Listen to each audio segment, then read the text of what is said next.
ഡിയസ് കിച്ചണിലേക്ക് സ്വാഗതം. ഇന്ന് ഞാൻ വന്നിട്ടുള്ളത് എളുപ്പത്തിൽ ഉണ്ടാക്കാൻ പറ്റുന്ന ഒരു വെണ്ടക്ക തോരൻ്റെ റെസിപ്പി ആയിട്ടാണ്. അത് എങ്ങനെ ഉണ്ടാക്കാം നോക്കാം.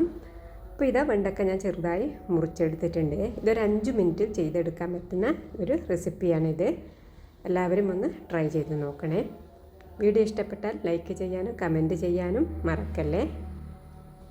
അപ്പോൾ ഇതാ ഞാൻ വെണ്ടയ്ക്കെല്ലാം മുറിച്ചെടുത്തിട്ടുണ്ട്.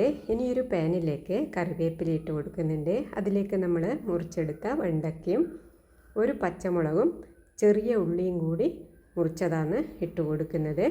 ഇതും കൂടി ഇട്ട് കൊടുത്ത ശേഷം അതിലേക്ക് നമ്മൾ കുറച്ച് വെളിച്ചെണ്ണ ഒഴിച്ച് കുറച്ച് മഞ്ഞൾപ്പൊടിയും കൂടി ഇട്ട് അത് മൂടി വെച്ച് വേവിച്ചെടുക്കണം. അപ്പോൾ ഇത് വേവുന്നത് വരെ 2-3 പ്രാവശ്യം ഇളക്കി അടച്ചു കൊടുത്താൽ മതി. ഇപ്പോൾ സിമ്പിളായിട്ട് ഉണ്ടാക്കാൻ പറ്റുന്ന ഒരു വെണ്ടക്കയുടെ റെസിപ്പിയാണിത്.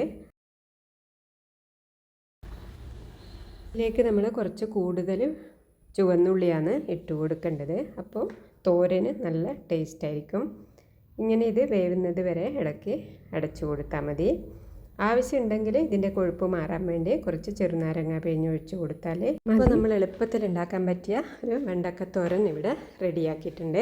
നിങ്ങളെല്ലാവരും ഒരു തവണ ട്രൈ ചെയ്ത് നോക്കിക്കൊള്ളൂ കേട്ടോ. എന്നാൽ അടുത്ത റെസിപ്പിയുമായി അടുത്ത വീഡിയോയിൽ കാണാം.